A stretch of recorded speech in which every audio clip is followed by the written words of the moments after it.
Are you feeling burned out? Well, if you're lucky enough to be working right now, burnout has now become a real problem, and we're going to talk about it. I'm Dr. Greg Cason, and this is Off the Couch.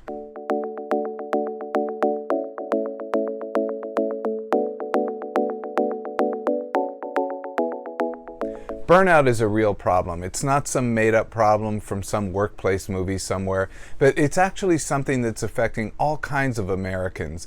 And this happened well before the pandemic.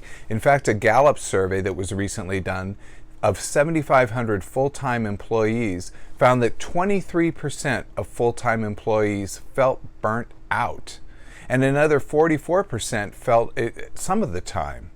And that said another way, this is about 2/3 of full-time employees feel some sort of burnout going on right now. Now, as a result, employees that feel burned out are 3 times as likely to be looking for another job right now, and about 50% of those people have taken at least one day off because they haven't been feeling so on the money. Now, the World Health Organization has thought that feeling burned out at work is actually such a pervasive problem that they've listed it in their International Classification of Diseases. For those of you that don't know, that's actually the book that we use in the medical profession to actually classify and list someone's diagnosis. And the World Health Organization lists workplace burnout as a syndrome conceptualized as resulting from chronic workplace stress that has not been successfully managed. Now, that may seem a little vague, but there are some concrete symptoms that we can go through that characterize workplace stress.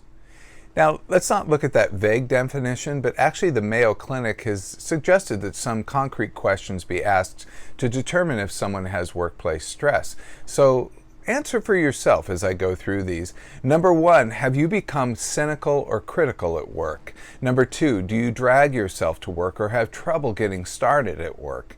Number 3, have you become more irritable or impatient with coworkers, customers, or clients? Number 4, do you have a lack of energy to be consistently productive? Do you lack the energy to be consistently productive? I'm glad that my wording isn't part of this. Number 5, do you find it hard to concentrate? Number 6, do you lack the satisfaction from your achievements? Number 7, do you feel disillusioned about your job? And number 8, are you using food, drugs, or alcohol to feel better or simply not to feel? Now, there's some very specific reasons for burnout, and most of them have to do with situational impacts or something about the job itself. Maybe not the characteristics of the job, although sometimes that can play a big role, but the workplace stress. So number 1, we might want to look at the perceived negative workplace culture. If you think your workplace has a very negative culture, then that's really going to seriously impact you. Number 2 is having a bad manager. You know, this is like being a kid in a family with a bad parent. If you have a bad manager, that can impact everything. And number 3, your work-life balance. Sometimes certain jobs or certain people in certain jobs have more work than they do life. So you've got to look at how much you're putting into your work, but you've also got to balance your life skills on top of that. And number 4 is discrimination in the workplace. This one's really a doozy. The Gallup poll said that 45% said that they'd experienced discrimination or harassment in the past year. That's nearly 50% of full-time employees have experienced discrimination or harassment in the past 12 months. Now, 70% of American workers said they actually hate their job. That's more than 2/3. What am I saying? More than 2/3 of Americans say they hate their job. And the primary reason, well, you guessed it, their boss. Now, another survey was done by Monster.com, and that one found that 94%, nearly every employee said that they had been bullied at some point in their working career, and 51% said that bullying came from their boss or some other supervisor. And the main methods or the definitions for being bullied, that would be aggressive email tones, gossip, or being yelled at. And then the pandemic hit. Now that threw everything into a tizzy. So people were already suffering at their jobs, and there are already all kinds of problems with people in burnout phases or impending burnout. But when the pandemic hit, everything was thrown into a tizzy. And then we have people who are of a sudden disruption at work. They have to go home. Many people who were able to save their jobs had to telecommute, and they were terrified that they might lose their jobs. So the stress was enormously high. As a result, we saw a kind of interesting phenomenon that plays a little bit of a role here. In March, if you look back, March seemed to move very slowly, and April seemed to move very fast. And that's because March was filled with all kinds of novel and unique experiences, not only the pandemic hitting, but also us having to adjust our lives in fairly dramatic ways on an almost daily basis. All of that causes time to slow down, because anytime you have a unique experience, you tend to remember everything that happened. Just think of when you go visit a foreign country that you've never been to. It all kind of slows down and it burns in your brain. But then April happened, and we had all gotten our routines in order. And then, as happens when routine is in order and everything's the same on a daily basis and it seems very monotonous, time speeds up. So as the time's speeding up, there's really nothing to hang our hats on. We're not going to restaurants, we're not going out to movie theaters, we're not doing anything unique. And the stress just seems to be there without anything unique sort of helping us to slow down and smell the roses. And let's also talk about, which I've talked about previously, why you've been feeling so tired during this time of isolation. Well, isolation itself is just tiring. When we're not around other people, we don't feed off their energy. But let's talk about the pervasive stress that's been in society. This is something that's been underlying all those nightmares we've been having and all the just tiredness and just having had the energy to do things.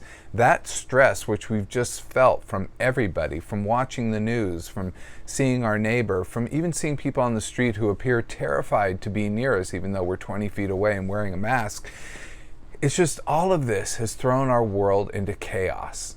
And then all of that comes and our personal stress happens. The personal stress is whatever you personally are going through. And just having your job adjust to moving home or to working from home, or if you're as unlucky to actually have lost your job or be furloughed from your job and be worried about where your next piece of or bit of income will be coming from, all of that is quite terrifying. So we're making 1,000 little decisions every day, just dealing with our own personal stressors. How do we do things? Even if you're working at home, you're having to constantly make adjustments and constantly relearn your job and how to do things. All of that taxes your brain. If you look back to the first day you started work, or really the first week, remember how tired you were at work. When you're just starting something, your brain uses a lot of energy trying to figure things out. And when we're going through this pandemic, we're all starting something because we all had to relearn routines and relearn how to deal with this situation. So we're kind of making 1,000 little decisions every day, and this just taxes our brain, and it actually increases what we call something called the cognitive load. And basically, our cognitive load becomes overloaded, and we can't handle it, and then our brain makes us tired so that we then have to rest and rejuvenate so it can get back to working order again. So a whole slew of people lucky enough to keep their jobs, people who can work online, people who can work remotely, a whole slew of people have been moved to work remotely. Now, gone are those commutes, that office gossip, the annoying coworker, gone is that bullying boss, or at least in person. But you also take away some of the good things, like chatting with coworkers around the water cooler, laughing and talking about things, maybe even gossiping, or grabbing a sandwich with a friend at a local shop for lunch, just talking about things, or grabbing a drink after work with some clients or with coworkers. Just ways to decompress and re-energize. All those things are gone when you're in the remote workspace. And I don't know about the rest of you, but these Zoom drinks, they get old really quick. But then there are the people who are maybe not as lucky, the people who are more the essential workers. Let's talk about the essential grocery store worker, the delivery person, or the people who work in restaurants. If they're lucky enough to still be working, they have to actually work in a higher stress environment for a few reasons. One is because they're exposing themselves to infection. And of course, a lot of grocery stores here in Los Angeles have become hotspots for the infection. So the workers themselves are just on a daily basis having to expose themselves to the possibility of infection. And of course, it's true for almost any essential worker, anybody who has to deal with the public. Also, bringing home that infection to their loved ones, that's an additional stress, and dealing with a terrified public. I don't know about you guys, but when I just walk in the street, like I said, you see neighbors look terrified just to see you, a fellow human being, out there. And it may be for good reason, and certainly we don't want to get sick from each other, but at the same time, dealing with a terrified public can bring on extra stress. And then there are the essential workers who are the frontline workers. Those are the people who are at the highest risk of all. Those are our doctors, our nurses, our administrative staff in the medical center, the people who are out there doing the work with the most infected people. Those are the people who are on the front lines, the police, the firemen, the people, the funeral workers. I mean, these people are actually doing this stuff, either the front or the back end, who are dealing with these things. And those people are experiencing the worst stress of all. And we're already seeing a lot of highly publicized breakdowns. Of course, we've seen that on the news now for a couple of months, but now we're actually hearing of some suicides. So what can you do if you're feeling burned out? Let's say you answered to some or most of those questions that I asked at the beginning. Well, the number one thing I would think you want to do is to evaluate your options. Hopefully you can have a good working relationship with your supervisor and talk to your supervisor about what's going on. There might be some adjustments you can make, some things you can and cannot do, but maybe those would be really important to talk about right now. And I know when you're feeling down or depressed or burnt out, is that those are really tough to talk about, and it's very tough to ask for help. But right now is better than waiting, because it'll only get worse. And number two is to seek support. Maybe call up your EAP if you're in a big company and you actually have a service like that, or just seek help from a therapist or other mental health provider, somebody who can help you through this process. And maybe even talking to another employee who might be feeling something similar, even that can be helpful. And number three is to consider taking time off. Sick days are not just for physical health, they're also for mental health. And taking a little time off is usually one of the very best remedies you can do. At least take 1 day, 2 days, 3 days, maybe even 2 weeks, whatever you can do to help get you back on track. Now, one thing I've been kind of sensitive to is that people keep talking about that our life is about to change in some significant ways after the pandemic. And it seems like a lot of people will be working remotely more than they had been before. At least that's what some companies are threatening, and maybe because of social distancing, companies are going to need to keep some people at home at some times. But that's going to cause more problems. We actually see that people who work from home tend to work more. They tend to work more hours, take fewer breaks, and they socialize less. That's actually going to make people who work from home more prone to burnout. So maybe we all can take some prevention measures to prevent burnout, but I want people who are going to be working from home to really think about these things. So here are some prevention measures to really think about. One is, don't neglect your social life, even during this pandemic. I know we're all sick of those Zoom calls. They're exhausting. We could go into the reasons why just the calls themselves are exhausting. But have maybe some kind of in-person contact with somebody, not something crazy where you're on top of each other and actually violating social distancing and making yourself more anxious that you might cause even more infection. But maybe having what I call like a distance drink, maybe meeting a friend out in the neighborhood, and you could stand 6 or 10 feet apart from each other and talk and have a drink and just socialize that way. That's been something I've been seeing a lot in my neighborhood, and it really seems to make people happy. Number two is to take breaks. When you're working from home, take breaks. people who work from home tend to get into these zones and they just keep working and working and working, and they don't take breaks, and it really hurts them. And one of the best breaks you can do is to take a 5-minute physical break. Just get up and walk around. Get up and get outside of your house and take a 5-minute walk, a 15-minute walk. Those are one of the best things you can do. Just go throw some cold water on your face. It really changes things. Number 3 is to try to exercise more, not just those 5-minute breaks, but do some kind of exercise every day.